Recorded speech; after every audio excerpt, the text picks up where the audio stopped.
I'm recording this message on April Fool's Day. Tomorrow is Palm Sunday. My name's David Woodall with the Emsdale Pastoral Charge of the United Church of Canada.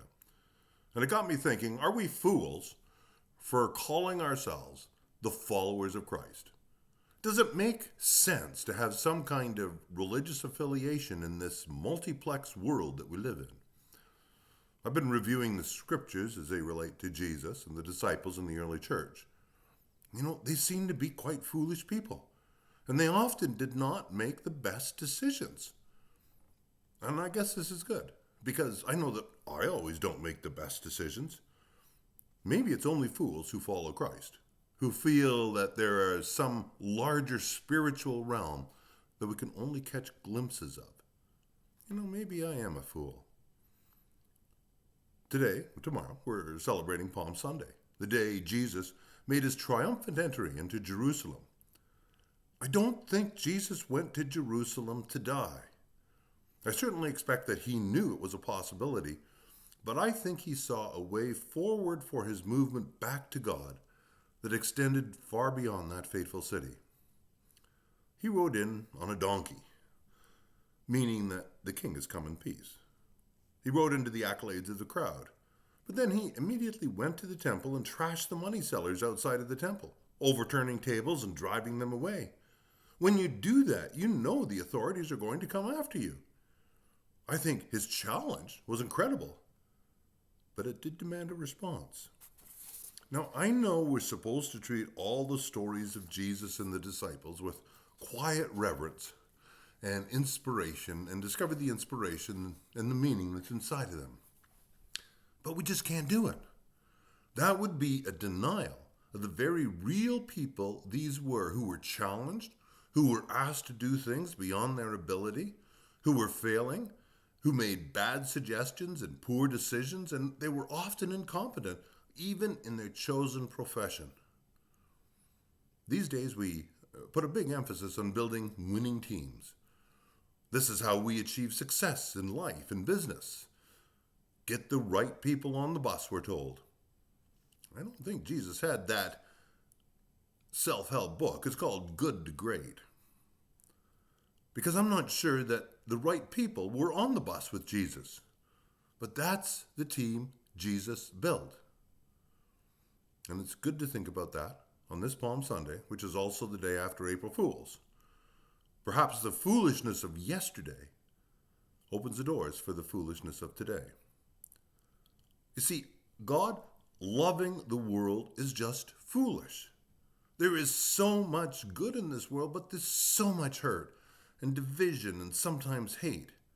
It would make sense if God loved part of the world, just not all of it. But no, not God. God loves the whole world. Jesus expressed this idea in the story about lost sheep. It's in Luke 15. He said, "Which one of you, having 100 sheep and losing one of them, does not leave the 99 in the wilderness and go after the one that he lost until he finds it?" Really? If this was me, or most other people, I would come back with the lost sheep only to find that the other 99 have wandered off. This is not a great plan. Loving the whole world, searching for one lost sheep, there is not a lot of wisdom in that. Oh, another time, Jesus is relaxing in someone's home. Yes, Jesus relaxed and hung out and had meals and shot the breeze and told jokes and was often a normal guy.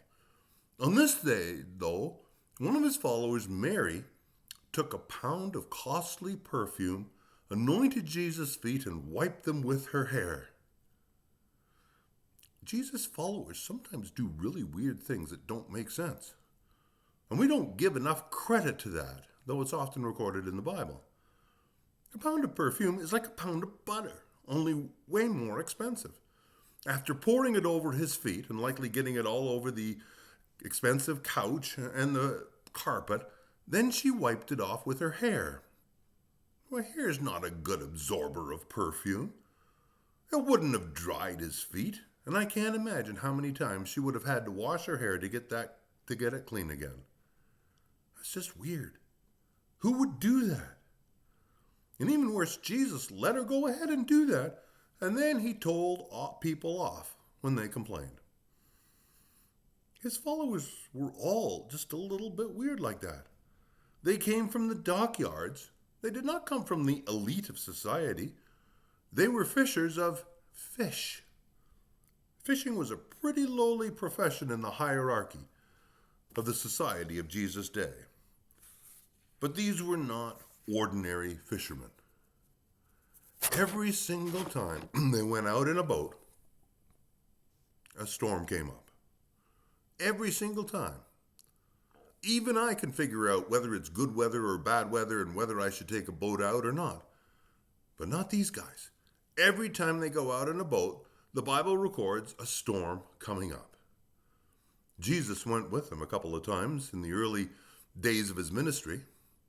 And we all remember the story of the time Jesus and the disciples were out in the boat and the storm came up and the disciples were terrified. Jesus was asleep in the back of the boat. So I'm not sure how really bad the waves were or how really windy it was if they didn't even wake him up. So finally the disciples woke Jesus up all frantic, and he calmed the wind and the waves, and then they went on their way. After a while, Jesus actually stopped taking the boat with his disciples. Matthew 14 records this: Jesus made the disciples get into a boat and go ahead to the other side while he dismissed the crowds. And after he dismissed the crowds, he went up to the mountain to pray by himself. And when evening came, he was all alone. But by this time the boat, of course, was battered by the waves, far from land, for the wind was against them. Early in the morning he came walking towards them on the sea. Jesus often chose to walk when his disciples went sailing. In this case, Jesus comes walking on the water towards them. Now that's pretty cool, I have to say. Most of us know we can't walk on the water, and so we don't even tend to try. In this case, Peter did not put everything together. As Jesus approached the boat, walking on the water, Peter wants to know if he could walk on the water too. Well, Jesus says, sure. So Jesus jumps over the side of the boat and immediately begins to drown.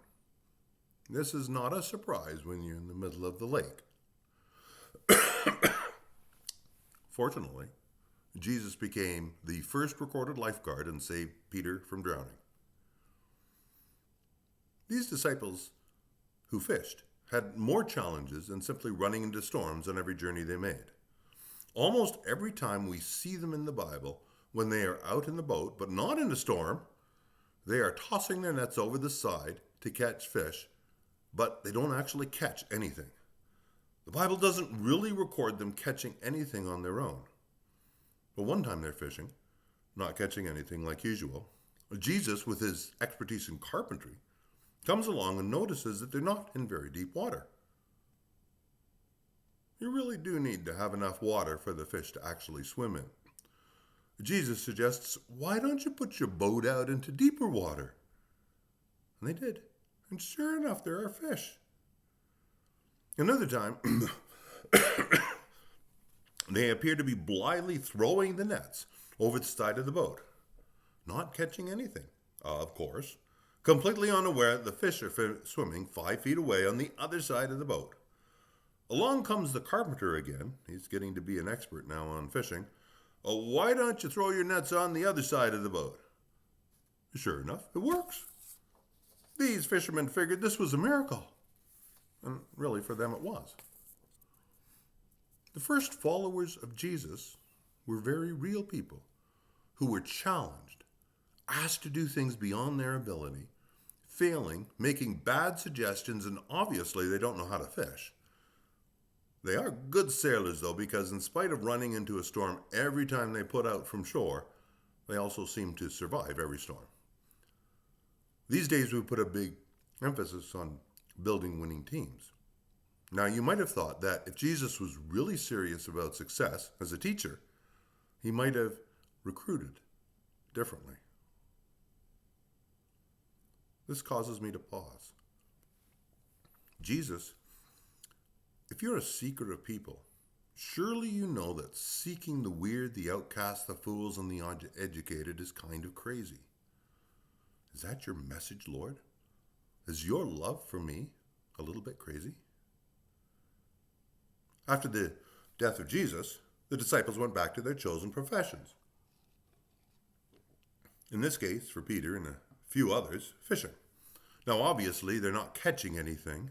Their future prospects have not improved. A bystander on the shore yells, "Throw your nets on the other side." And they do this, of course, because they take advice from anyone. Only this time their nets are so full they can't even haul them in. Peter realized that this was not a bystander on the shore, that those stories about the resurrection might be true. He is perceptive, but then he acts like Peter again. You see, when they fish naked so as not to get their clothes wet. But Peter somehow knows that this was Jesus on the shore. So he got excited, and wanting to get into shore as fast as he can, he puts his clothes on and jumps into the water. Have you ever tried swimming with your clothes on? The Bible records the boat arriving before Peter. He arrived a bit later. Some people talk about building winning teams, not Jesus. He builds a losing team right from the very beginning. And it's a miracle we're around here today at all. Well, come to think of it, maybe God did have something to do with us being here. Now, my own personal theory is that Jesus loved eating fish. That's partly why his first followers were fisher people from the docks. One of the reasons I think this is from Matthew 14, and this is how it reads. There are 5,000 people needing to be fed. Jesus said, "They need not go away. You give them something to eat." They said to him, "We only have 5 loaves and 2 fish." He said, "Bring them here to me." And then he ordered the crowds to sit down on the grass, and taking the 5 loaves and the 2 fish, looked up to heaven and blessed and broke and gave the loaves to the disciples, and the disciples gave them to the crowds. What happened to the fish? See, I think Jesus loved a good fish dinner. I know it's sacrilege to say that Jesus might have liked something, but I think he liked fish. And I think he liked it when Mary poured perfume all over his feet. And I know we're supposed to treat all the stories of Jesus and the disciples with quiet reverence and discover inspiration and meaning in them. But we just can't do it. That would be a denial of the very real people who were challenged, asked to do things beyond their ability, failing, making bad suggestions, poor decisions, and often were incompetent even in their chosen professions. And now we come into that ride into Jerusalem and the events of the upcoming week. The accolades turn into cheers. The warm family Passover meal celebrated in an upper room then becomes the cold and cruel arrest, judgment, and crucifixion. The nonsense that had been this ministry ended. The disciples even denied knowing Jesus. One of them killed himself because of the tragedy of these days. Why has anyone ever taken this story seriously? The only way that they could make it work was to create the story of an empty tomb. And that was just nonsense. It's foolish. The whole movement should have died out.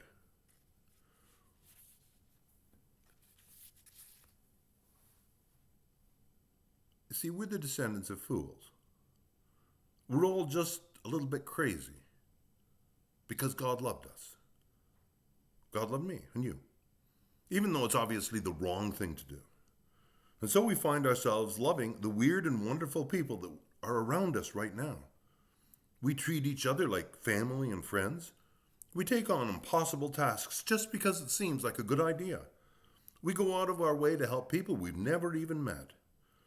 We really believe that the last shall be first and the first shall be last. We actually think it's a good idea to love our enemies. We are fools for Christ, following the great fool who surprised and challenged and changed the whole world. You fools.